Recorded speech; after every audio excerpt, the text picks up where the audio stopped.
In the pale light of a spring dawn in 1623, a scream shattered the stillness of Topkapi Palace. It was not the roar of battle, nor the cry of an enemy in chains. It was the piercing voice of a girl, just 15 years old, Princess Fatma Sultan, daughter of the most powerful ruler on earth. Her cries cut through marble corridors like blades of ice. Even the eunuchs, keepers of the Sultan's secrets, froze in terror, too afraid to intervene in a forbidden moment. That morning did not mark an accident, nor a passing tragedy. It was the unveiling of a price every daughter of the Sultan was forced to pay. A price carved not only into flesh, but into the soul. A truth history tried to bury for 600 years. The illusion of the palace.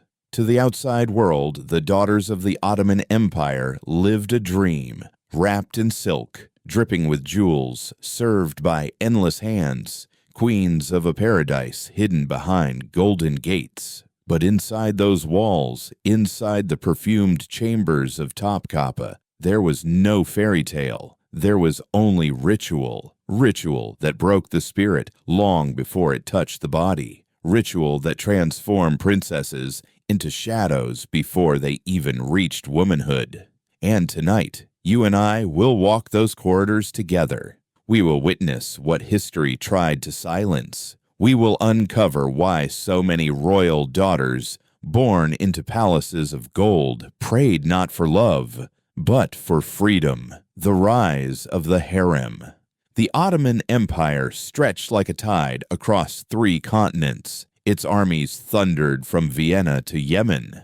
And at its heart, after the conquest of Constantinople, stood the dazzling jewel of Istanbul, Topkapi Palace. Behind its gates lay the harem, a world wrapped in silk and silence. At its height, it held more than 800 women.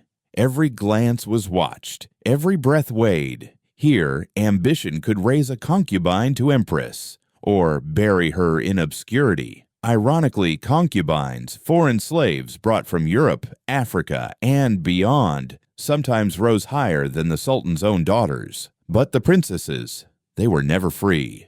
They were pawns, tokens in the empire's endless game of alliances, treaties, and power. The bright star, Fatma Sultan. Princess Fatma Sultan was born into this gilded labyrinth in 1606. Her father, Sultan Ahmed I. Her mother, Kosem Sultan, one of the most formidable women to ever walk the Ottoman courts.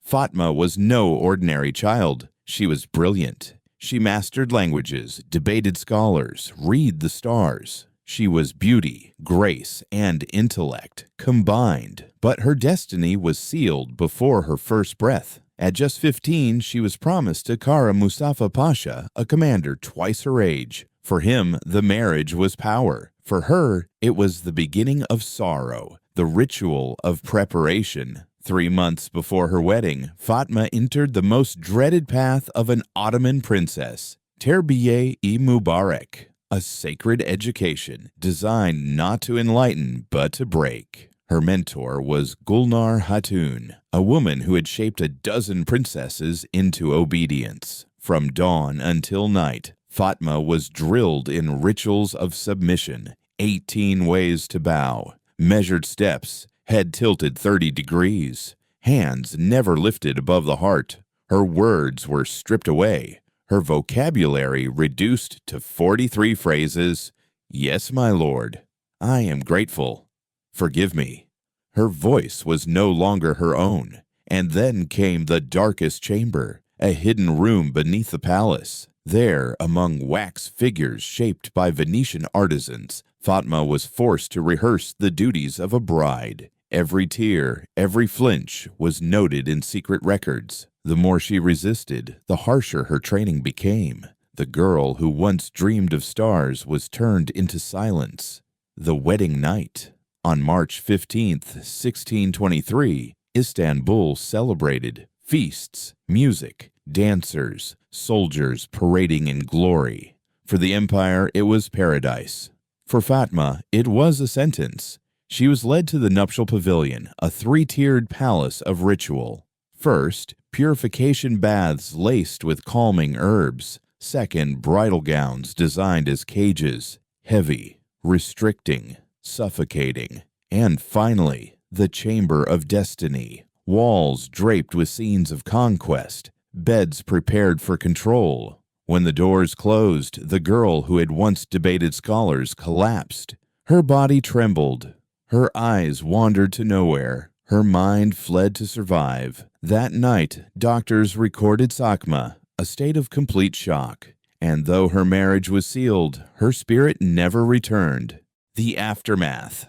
In the days that followed, Fatma became a shadow. She stopped speaking. She refused food. The mere sight of a man sent her into terror. Palace physicians called it virginal melancholy. We call it today what it was: deep trauma. The bright girl who once lit the palace halls was gone. In her place remained an obedient shell. She lived 29 more years, attending ceremonies, raising children, wearing the mask of a princess. But those closest whispered that she had died the night of her wedding. In 1652, on the anniversary of that night, her body finally followed where her soul had gone, the hidden pattern. Fatma's fate was not hers alone. Across centuries, Ottoman princesses endured the same rituals. Some were silenced forever, others descended into madness. A few vanished completely from the records. The empire knew how to erase, but not all traces were lost. Secret archives, coded documents, medical notes, all reveal a system that consumed its own daughters in the name of politics. And yet, sparks of resistance survived. Some princesses faked deaths to escape.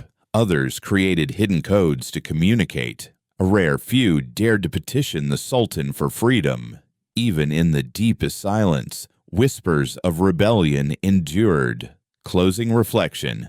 Fatma, Sultan's tragedy is more than a chapter of Ottoman history. It is a reminder that behind every golden crown, there are voices buried in shadows. That power, no matter how radiant, often feeds on human suffering.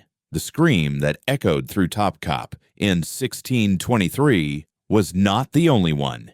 It is simply the one we can still hear today. And so we must ask, how many more voices lie hidden across the palaces of Europe, Russia, China? How many daughters were sacrificed to dynasties? If this tale has unsettled you, if it has made your heart tremble, then join us. Subscribe to Tales of Pain, and in the comments tell us, whose story should we uncover next? Marie Antoinette, Cleopatra, Anne Boleyn, or perhaps a forgotten queen who still waits for her voice to be heard? Because only by unmasking these hidden truths can we give the silent their justice.